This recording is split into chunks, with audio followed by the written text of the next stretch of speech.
This is Everclear, and on first inspection, it may look like your average clear spirit.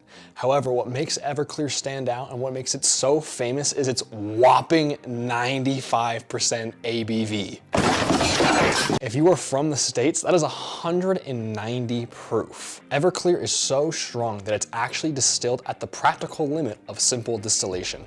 What that means is that if they were to add any more alcohol content, or ethanol, it would do this, which means you can't drink it. I don't know what it means.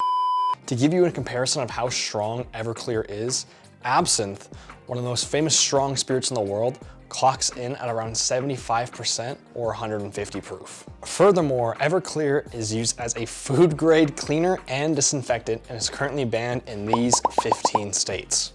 The reason it's banned in these states is for its incredibly high alcohol content, which they typically ban around 95%, which is exactly what Everclear is. Now, funnily enough, Luxco, the creators behind Everclear, created a version that is 94.5% ABV in order to get shipped into these states, which in my mind is the equivalent of a loophole. Now, I think this goes without saying, but please, please, please do not drink Everclear straight.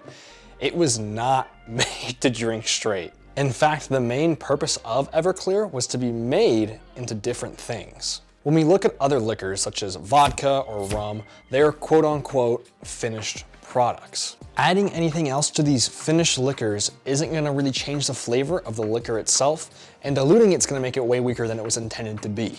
Everclear, on the other hand though, is to be viewed as an unfinished product. Because of its extremely high alcohol content, it's great at soaking up flavors and creating infusions. Furthermore, when you dilute it, it will actually average back down to what a normal liquor is, so right around that 40% mark.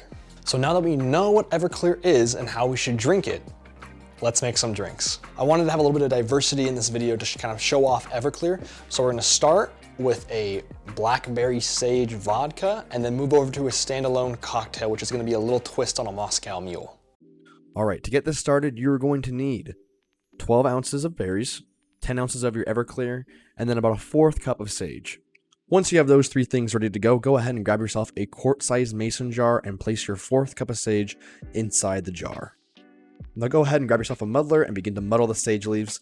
The goal here is just to bruise them and get their oils to be released. So make sure to be thorough with this, but also make sure that you're not turning your sage into like a pesto. Now that we have our sage muddled, we can go ahead and add our 12 ounces of blackberries. Keep in mind, we're using a quart-sized jar, and these 12 ounces pretty much fills up the entire mason jar. So if you're thinking about using something smaller, just keep that in mind. Once you got all your berries in there, now we can go ahead and take out the muddler once again and give these berries a good old muddling. Try and keep the berries at somewhat of a jammy texture. You don't want to absolutely annihilate them or turn them into a paste. You want to have them somewhat intact, but definitely still thoroughly muddled.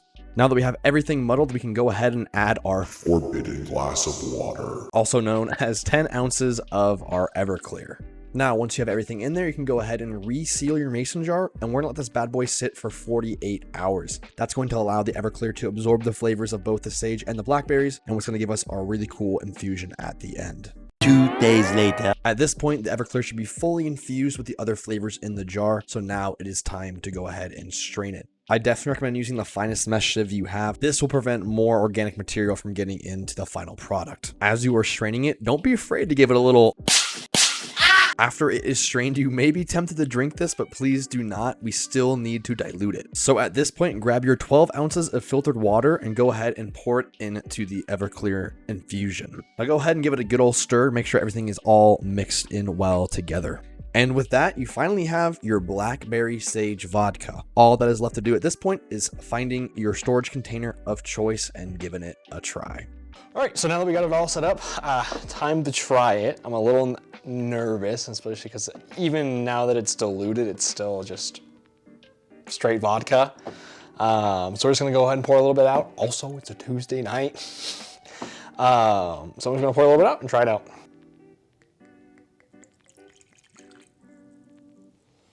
Got a good little bit. Relatively clear. You can definitely tell it's organic, so I definitely would recommend either refrigerating this or just drinking it really fast. If you are looking for something maybe less refrigerator reliant, maybe try a fine mesh sieve. That might get more of the organic solids out of there, but for now, this totally works for us. Bottoms up. Ooh. Wow, that was actually significantly better than I thought it was gonna be. Goes down easier than vodka for sure. And I wasn't sure how I was gonna feel with the sage. I didn't know how that kind of herbally kind of flavor would taste, but it actually works really, really well with the blackberry. Like I said, you would think you're gonna get kind of punched in the face when you're using that Everclear, but as long as you are diluting your Everclear, it actually has a really pleasant mouthfeel. Obviously, you know, it's still liquor, right? So it's not gonna be like, ooh, yes, very nice, but surprisingly went down super duper easy. I could easily do more of that. Okay, I kind of cut myself off there, but I want to move on to the Everclear Moscow Mule. For this cocktail, you're going to need pineapple juice, ginger beer, Everclear, and then some limes.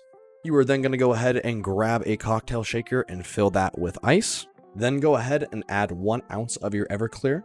And just saying, no, I did not spill. Then go ahead and add 1 ounce of pineapple juice, definitely not spilling again. For this next part, I'll leave it up to personal preference, but I use about half a lime for mine. But like I said, totally up to you on how much lime you use in your mule. Once you got everything in there, now it is time to go ahead and cap it and start shaking. Make sure you go ahead and embarrass yourself. Once that is well shaken and your shaker has frosted over, go ahead and get yourself a tall glass, fill it with ice, and then pour everything out into that glass. Once you got everything poured in, go ahead and crack open a ginger beer and top off your cocktail. Also, you notice I left too much fizz at the top. Don't do that. We are almost done here, so go ahead and grab your lanky spoon and give this Moscow Mule a good old mixin'. Then last but certainly not least, go ahead and garnish your mule with a lime wheel and this a nice little cute sprig of mint. And with that, you have your Everclear Mule.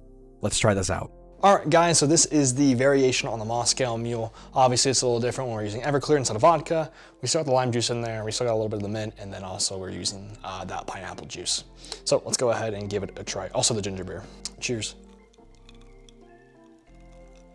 You know, way more gentle than I thought it was gonna be. It still definitely has that mule taste to it, which is kind of fun, even with the pineapple and the Everclear, but actually still really refreshing, not overpowering at all. First time having Everclear, actually. Really surprised at how tasty and delicious this is, and like I said, way lighter than I thought it was gonna be. So folks, that is Everclear. And even though it has a scary reputation, and it definitely deserves that reputation, I hope you guys can see now that Everclear really isn't that scary and can be used to make some delicious cocktails. But what are your guys' thoughts on Everclear, and are you gonna try it anytime soon? Let me know down in the comments below. If you haven't already, please subscribe. It really does help me a lot and encourages me to keep doing this. And hopefully I will see you guys in the next one. Peace.